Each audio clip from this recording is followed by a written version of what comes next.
Bonjour, que la paix soit sur vous. Je vais aujourd'hui analyser une vidéo produite par une agence missionnaire évangélique américaine, qui va dans tous les États-Unis pour évangéliser les Américains et qui va poser aux Américains dans la rue les questions suivantes. Have you ever told a lie? Est-ce que vous avez déjà menti? Have you ever stolen anything? Est-ce que vous avez déjà volé quelque chose? Have you ever looked at a woman with lust? Donc est-ce que vous avez déjà regardé une femme avec désir? Et les personnes en règle générale vont répondre oui à toutes ces questions, et l'évangélique de leur rétorquer, dans ce cas-là, vous n'irez pas au paradis, vous avez enfreint les 10 commandements, au moins 3 des 10 commandements, et donc vous ne pouvez pas aller au paradis, Dieu est juste, quelles que soient les bonnes actions que vous faites, il ne peut rien accepter de vous, et vous allez donc en enfer, et donc dans ce cas-là, vous avez besoin de Jésus. Et donc, c'est pas la croyance chrétienne encore majoritaire, mais elle est en forte augmentation. Tous les évangéliques n'ont pas cette croyance, cette doctrine qui s'appelle total depravity, qui est donc l'idée que les hommes sont totalement dépravés et qu'ils ne peuvent rien faire pour atteindre Dieu, ni pour plaire à Dieu, etc. Tous les évangéliques ne sont pas concernés par cette croyance, mais en tout cas une grande partie d'entre eux. Et les évangéliques sont un mouvement qui, euh, qui est en pleine augmentation, en pleine explosion. C'est 25% des Américains, selon certains sondages, qui sont évangéliques, en tout cas qui se réclament de ce mouvement, qui se revendiquent évangéliques. Vous avez également en France une forte augmentation de ce mouvement, qui est passé d'environ 50 000 personnes à la sortie de la Seconde Guerre mondiale à environ 1 million aujourd'hui, selon certaines statistiques. Donc c'est un mouvement qui véritablement grandit beaucoup. Et certes, les catholiques, les orthodoxes vont avoir une vision différente du salut, de la rédemption. Aussi, les protestants historiques, calvinistes, luthériens vont avoir une vision différente à ce niveau-là. Et je vais aborder toutes ces visions et expliquer dans une prochaine vidéo, si Dieu le veut, que la croix est soit inutile côté catholique orthodoxe, soit immorale côté protestant. Mais voilà, donc les évangéliques ont une opinion un peu différente des autres groupes du christianisme. Cependant, la raison pour laquelle j'en parle, c'est qu'en France, ils ont une influence énorme sur le christianisme, surtout sur le christianisme, ce qu'on appelle le christianisme militant, car certes, il y a un retour vers le catholicisme en France, mais ceux qui sont militants, qui évangélisent et autres, et parlent euh, sans peur de leur foi, la plupart d'entre eux se réclament des courants évangéliques en France. Donc on va commencer à regarder cette vidéo et ensuite on fera des pauses pour analyser la vidéo. Là, ils vont nous présenter une personne qui s'appelle Monsieur Nice, Mr. Nice, et qui est donc l'archétype du voisin gentil et l'archétype du type bien, tout simplement. Et la vidéo va commencer sur ce sujet et ensuite on fera pause à chaque fois où ce sera nécessaire pour commenter la vidéo. Je ne vais pas mettre toute la vidéo, notamment car il y a certaines parties qui sont indécentes, je trouve, d'un point de vue islamique, et aussi parce que ça serait un peu trop long de le faire, mais on va analyser les parties les plus importantes de cette vidéo.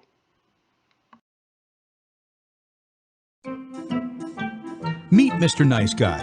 You think you're nice? This guy is really nice. Well, I try to do what's right. He's so nice that if good people get to heaven, he'll be the first in line. Aw, shucks. So, Mr. Nice Guy, have you kept the 10 Commandments? Pretty much. Do you mind if we take a look at them and maybe see how nice you really are? Okay. Great. Here's one. You shall not lie. Mr. Nice Guy, have you ever told a lie? Well, yeah, who hasn't? What do you call somebody who tells lies? A liar. All right. How about Donc déjà, ça commence bien. On vous met dans la catégorie du menteur pour avoir dit un mensonge une seule fois dans votre vie. Parce qu'apparemment, une seule fois suffit. Donc, pour avoir dit par exemple ce qu'on appelle un mensonge blanc à votre femme, avec qui vous êtes marié depuis 50 ans et qui vous demande, chérie, est-ce que je suis toujours aussi belle qu'au premier jour? Et pour lui faire plaisir, même si pour vous c'est peut-être pas techniquement vrai, enfin c'est un autre sujet, mais pour lui faire plaisir, vous lui répondez oui, mon cœur t'es aussi belle qu'au premier jour. C'est un mensonge. Techniquement, donc, vous êtes dans la catégorie des menteurs. Donc pour ce mensonge, pour avoir menti une fois, vous êtes sans nuance dans la même catégorie que Colin Powell, qui a menti au monde entier, menti à la communauté internationale, afin de défendre la guerre en Irak. Donc déjà au niveau moral, au niveau de la raison, à plein de niveaux, c'est très problématique. Another commandment. You shall not steal. Have you ever stolen anything, even once? Nope. But you just told me you're a liar. Well, I did steal some candy once when I was a kid. And what do you call someone who steals? A thief. Donc là, c'est assez incroyable et ça nous ça nous fait réfléchir à une différence qu'il y a entre le christianisme et l'islam. C'est qu'en islam, on a la distinction qui est faite par rapport à l'âge de puberté, par rapport à l'âge de la raison. Un enfant qui vole un bonbon n'est pas jugé en islam, parce que tout simplement, il n'avait pas encore l'âge de puberté, il n'a pas encore atteint l'âge de raison. Mais le pire, c'est que pour ces évangélistes, autant pour moi, pour ces évangéliques, dès que vous avez volé un bonbon lorsque vous aviez 7 ans, vous êtes dans la catégorie des voleurs. Donc vous êtes dans les faits, sans nuance, dans la même catégorie que les Madoff, qui ont volé des milliards de dollars aux gens. Et ça, c'est très problématique. Pour certains évangéliques, une hiérarchisation des péchés, mais pour d'autres, il y a un débat très vif sur le sujet dans ces milieux, tous les péchés se valent. Et donc, dans tous les cas, considérer qu'une personne qui a volé une fois lorsqu'elle était gamin est un voleur pour le reste de sa vie, c'est problématique. C'est absolument problématique. D'ailleurs, une petite parenthèse, ce qu'il faut savoir, c'est qu'il y a un débat très féroce dans le christianisme sur la question qui est de savoir est-ce que les enfants non baptisés, les jeunes enfants, les bébés, vont au paradis. Il y a vraiment ce débat dans le christianisme, débat qui n'existe pas dans l'islam, puisque dans l'islam, il y a des hadiths qui nous rapportent que les enfants, ceux qui sont morts avant l'âge de raison, seront avec notre père Abraham, que la paix soit sur lui, qui les éduquera sur l'islam, l'unicité de Dieu. Et ils seront au paradis. Dans le christianisme, la question se pose. Vous avez notamment Saint Augustin, qui lui pensait qu'il fallait baptiser au plus vite les enfants, le plus vite possible, car un enfant qui meurt sans être baptisé va en enfer. Un bébé qui meurt sans être baptisé va en enfer, selon Saint Augustin. Et donc, c'est pour ça que même dans les familles sédévacantistes notamment, on essaye de baptiser les enfants le plus rapidement possible et on est soulagé lorsque ces enfants sont baptisés le plus rapidement possible. Donc voilà, c'est un peu... il y a au niveau de la responsabilité des enfants, il y a quelque chose d'assez gênant dans le christianisme. Certes, tous les chrétiens ne sont pas d'accord sur cette conception, mais ça a fait tellement débat dans le christianisme que si vous posez la question à un chrétien, ça va... Voilà, vous posez cette question à un groupe de chrétiens, est-ce que les enfants, les bébés non baptisés vont au paradis? Vous allez avoir énormément de réponses différentes. Selon Augustin, par exemple, ces enfants vont en enfer, mais vont au niveau le plus bas de l'enfer. Selon d'autres penseurs chrétiens, ils seront dans une place intermédiaire qui s'appelle les limbes, qui sont une place intermédiaire en fait où selon certains, ils ne s'offriront ni de l'enfer, ni de la béatitude du paradis. Donc ça s'appelle les limbes. Et dans les milieux protestants aussi, il y a cette discussion. C'était une parenthèse, mais je pense que c'était pertinent de le rappeler par rapport au sujet ici précisé. Je vais passer une partie qui est un peu indécente dans la présentation et on va continuer de commenter la vidéo.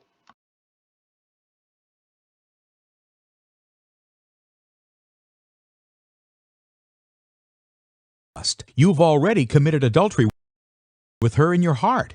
Oh, right. One more. You shall not take the name of the Lord your God in vain.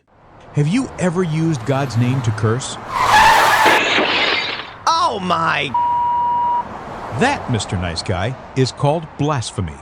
God gave you life and breath and everything you have, and you've dragged His name through the dirt.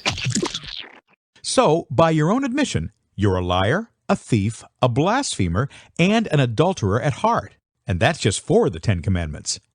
Okay, so I'm not perfect. Donc voilà leur raisonnement, puisqu'on a tous péché et fait un de ces péchés peut-être une fois. Le blasphème, c'est autre chose, parce que le blasphème, ça touche la croyance. Et là, on va être d'accord avec eux, c'est quelque chose même une fois qui est gravissime, qui vous fait sortir de l'islam, par exemple. Et qui nécessite de redire la shahada, de se repentir, etc. C'est quelque chose de très grave. Après, les savants vont expliquer que peut-être une personne qui n'était pas au courant, que c'était un blasphème, mais bon, on va pas rentrer dans les détails. Mais c'est quelque chose de gravissime. Mais pour le reste, pour eux, ça suffit à vous envoyer en enfer. Ça suffit à vous envoyer en enfer. Et donc cette conception, et je ne sais pas si on pourrait appeler ça un sophisme, pose problème, notamment d'un point de vue biblique, mais on va le voir plus tard. On continue la suite de la vidéo où Mr. Nice va essayer de se défendre comme il peut, le pauvre. Well, actually, it's worse than that. Suppose we could put a chip in your brain that would record all your private thoughts for an entire week and then play those thoughts on a giant movie screen for all your friends and family to see. That would be embarrassing. Yeah, I know. The Bible says God knows everything, even the secret thoughts of your heart. Well, compared to some people, I'm a saint. Yeah, that's true, but the standard is God's law, not other people. Besides, even if you sin just 5 times a day, in 1 year, that's 1,825 sins. And if you live to be 70 years old, you'll have broken God's law over 127,000 times. You'll have to answer for every sin on Judgment Day, when the Bible says each of us will give an account of himself to God. But God'll forgive me, right? Well, let's try that in court. Hey, look, I know I keep breaking the law, but hey, can't you, well, just let it slide? Only a corrupt judge would buy that. A good judge would say, Justice demands that you pay for your crimes. God's not a corrupt judge. He's a holy, righteous judge. He hates sin.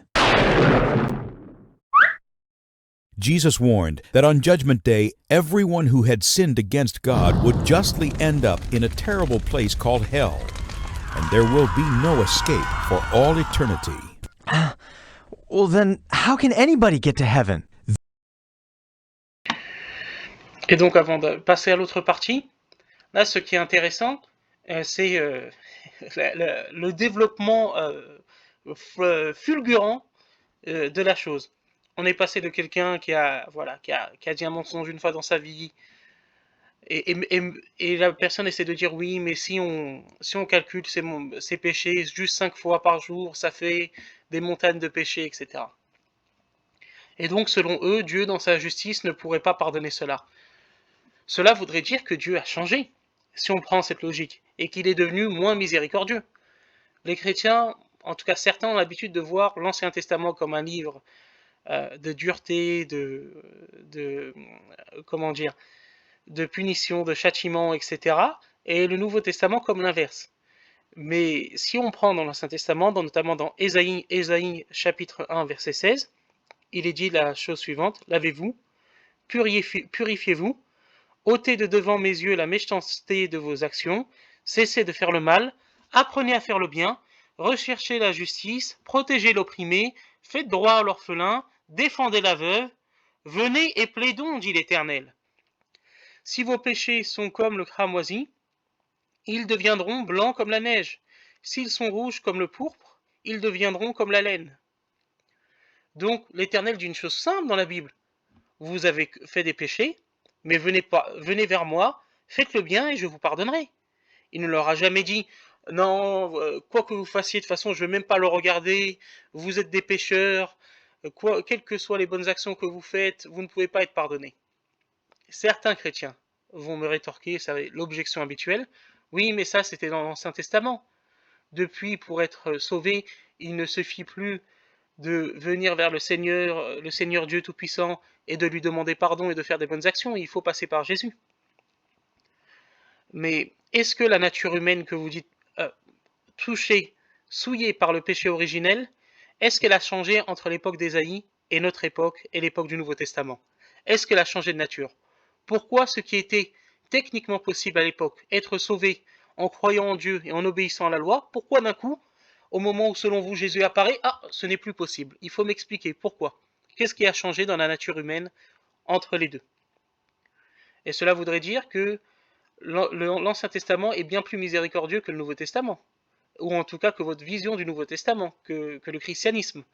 Parce que dans l'Ancien Testament, Dieu ne disait pas « je vous ai créé pécheurs, et à cause de ça, vous ne pouvez rien faire, quelles que soient vos bonnes actions, elles sont toujours entachées de péché ». Non, dans l'Ancien Testament, Dieu dit « venez à moi, faites le bien et je vous pardonnerai ». Donc, à ce niveau-là, il y a vraiment un problème. Et même dans le Nouveau Testament, lorsqu'on regarde l'épître de Jacques, au chapitre 5, il nous dit la même chose. Il dit que Élie était un homme de la même nature que nous. Donc Élie, un prophète de l'Ancien Testament, il est de la même nature que nous. Il pria avec insistance pour qu'il ne plût point, et il ne tomba point de pluie sur la terre pendant 3 ans et 6 mois.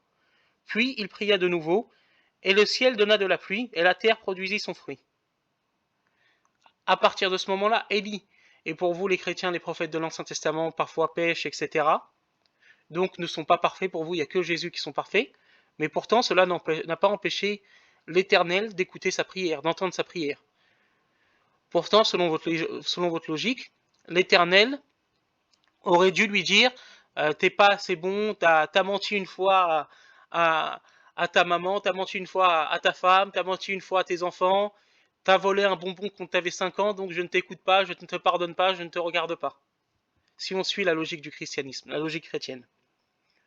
Dans les versets suivants de l'épître de Jacques, il est dit « Mes frères, si quelqu'un parmi vous s'est égaré loin de la vérité et qu'un autre l'y ramène, qu'il sache que celui qui ramènera un pécheur de la voie où il s'était égaré sauvera une âme de la mort et couvrira une multitude de péchés. » Donc sauver quelqu'un du péché, le ramener vers la voie droite, selon l'épître de Jacques dans le Nouveau Testament, c'est sauver la personne de la mort et couvrir une multitude de péchés.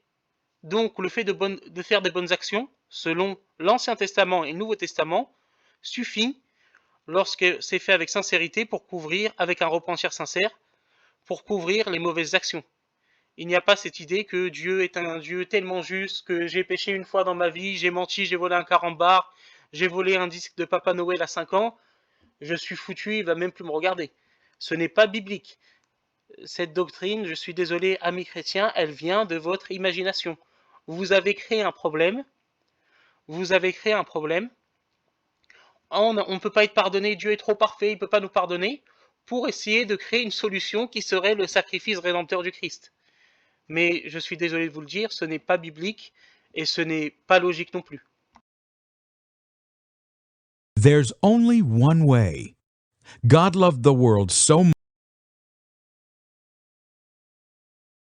would be served, and sinners could go free. Then Jesus rose from the grave and defeated death. You can't earn eternal life. It's God's gift to everyone who will humble themselves and come to Jesus. He'll forgive you, wash you clean, and give you a new heart with new desires. The Bible says if anyone is in Christ, he is a new creation. So stop living for yourself, turn from your sins, and come to Jesus. Then read your Bible and obey it. Find a good church to help you grow, and then go out and tell other people the good news.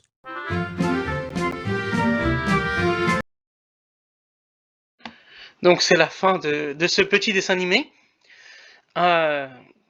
Au niveau moral, c'est vraiment très choquant. On présente l'homme comme vraiment mauvais et on noircit l'homme. et on noircit l'être humain, alors que l'homme, certes, est capable de faire le mal, mais lorsque vous regardez des grandes personnes, qu'elles soient même des non-musulmans, et je vous l'ai dit, selon l'islam, les non-musulmans ne vont pas au paradis, mais il se peut que Dieu leur donne leur récompense ici-bas pour avoir fait le bien. Il y a des personnes, qui soient chrétiennes, musulmanes, juifs ou autres, qui sont des gens formidables. Mais on les a mis dans cette vidéo au même rang que Staline. Là, on revoit dans un moment dans la vidéo, je ne sais pas si je peux vous le remontrer ici, on le voit en fait quasiment au même rang, on voit ce monsieur Compared to quasiment au même rang que Staline, Mao, etc. Au même rang que les membres du Ku Klux Klan. Et donc, au niveau logique, ce n'est pas normal. On arrive à cette conclusion que l'homme, quelles que soient les choses, le bien qu'il essaye de faire, c'est inutile. Il sera en fait, peut-être à un degré différent, peut-être, mais dans les faits, techniquement, il sera au même rang que Staline. Et ça, c'est le problème de la doctrine en anglais, la total depravity, la dépravation totale de l'homme. Une doctrine qui est de plus en plus répandue, c'est les évangéliques. Et là, ce qu'on voit, c'est que, grosso modo, on dit repens-toi, rejoins une bonne église, proclame la bonne nouvelle. Mais quelle bonne nouvelle? Quelle bonne nouvelle? La bonne nouvelle du fait que Dieu serait moins bon dans le Nouveau Testament que dans l'Ancien Testament. Ce que Dieu était capable de faire, ça veut dire pardonner les enfants d'Israël lorsqu'ils se repentaient, sans avoir besoin d'envoyer, entre guillemets, selon les chrétiens, son fils. Ça veut dire que Dieu a changé, mais a changé selon vous pour devenir moins miséricordieux. Et cette doctrine et cette fixation sur le sang de Jésus est problématique et très païenne. On critique souvent le christianisme par rapport au fait que le christianisme prend au niveau de la Trinité, ça prend racine dans des idées païennes. C'est le cas en effet, mais au niveau de la rédemption également. Parce que certes, dans l'Ancien Testament, il y avait des sacrifices animaux, mais le but du sacrifice animal, ce n'était pas de voir le sang tomber par terre. Parce que dans Ésaïe, l'Éternel dit, je ne veux plus de vos sacrifices, pour dire ce n'est pas ça qui importe, mais c'est le cœur. Et Jésus rapportera ces paroles d'Ésaïe, ce peuple m'honore des lèvres, mais son cœur est loin de moi. Donc, certes, il y a des sacrifices dans l'Ancien Testament, mais le but est avant tout symbolique. Sacrifier quelque chose pour Dieu, pour montrer son attachement à Dieu. Mais pour les chrétiens, non. Dieu ne peut pas nous pardonner tant que le sang de Jésus n'est pas tombé par terre, n'est pas tombé sur terre.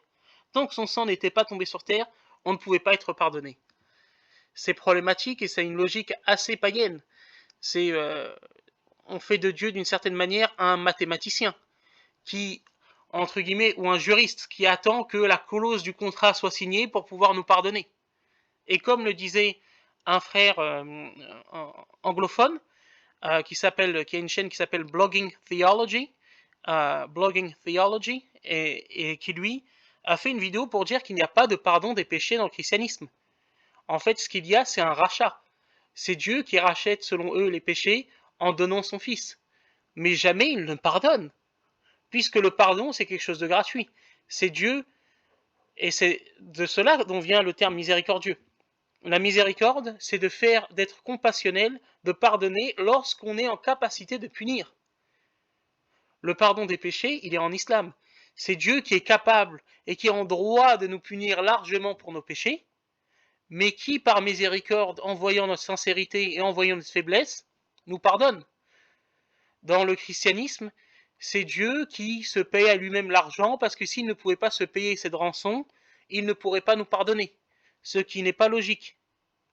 Donc, et cette doctrine, vous la rajoutez à d'autres doctrines, comme celle du once saved, always saved. Ça veut dire que dès que vous êtes sauvé, vous resterez toujours sauvé. Vous ne pouvez pas perdre votre salut. Je ne sais pas si cette organisation croit en cette doctrine, mais c'est une doctrine très répandue aux États-Unis qui se répand de plus en plus en France. Once saved, always saved. Selon certains qui prennent vraiment cette doctrine à son extrême, vous ne pouvez pas perdre votre salut, quels que soient les péchés que vous faites. Et cela pose un problème déjà au niveau moral, parce que certes, en islam, une personne même qui a fait beaucoup de péchés, si elle meurt en tant que musulman, elle va finir par aller au paradis, mais elle va devoir payer en enfer, aller en enfer pour payer pour ses péchés, si le jugement de Dieu en décide ainsi. Mais dans le christianisme, par exemple un pédophile qui a accepté Jésus, il n'a rien à payer, selon cette version du christianisme. Il va directement au paradis. Il sera directement avec Jésus, parce que selon eux, la foi, le salut se fait par la foi et non par les œuvres, bonnes ou mauvaises. Et donc, il n'y a pas de péché qui fait sortir de cette foi. Il n'y a pas de rétribution. Alors qu'en islam, il y a le fait que un musulman ne va pas en enfer éternellement, mais il devra payer pour ses péchés. Il devra en répondre. Dans le christianisme évangélique et dans cette doctrine, pas vraiment. Il y a aussi un autre point, c'est que certains prennent cette doctrine du once saved, always saved à un extrême tellement important que ça devient du chat perché théologique. Puisque selon eux, une personne ne peut pas perdre son salut même si elle ne croit plus en Jésus. Puisque Jésus, entre guillemets, l'a accepté une fois, ne peut plus la rejeter. Puisque Jésus va dire selon la Bible à ceux qui n'ont pas vraiment cru en lui, je ne vous ai jamais connu. Et certains ont dit, si tu as connu Jésus ne serait-ce une fois, il ne peut pas dire je ne vous ai jamais connu. Si tu as connu Jésus au moins une fois, il ne peut pas dire je ne vous ai jamais connu. Donc selon ces personnes, même si vous quittez le christianisme, vous êtes quand même sauvé parce que once saved, always saved. Une fois sauvé, vous l'êtes pour toujours. Ce que j'appelle donc le chat perché théologique, ça veut dire que vous faites chat perché et on ne peut plus rien faire contre vous. Vous avez accepté Jésus, soi-disant, sincèrement, etc. une fois dans votre vie et c'est fini. Quoi que vous fassiez, vous allez au paradis.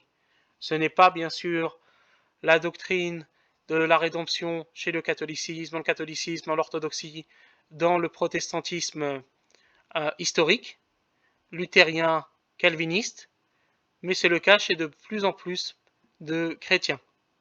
Donc voilà pour cette vidéo, j'en ferai une plus longue et plus complète sur le sujet de la rédemption dans le christianisme, si Dieu le veut. Que Dieu vous bénisse et que Dieu vous garde.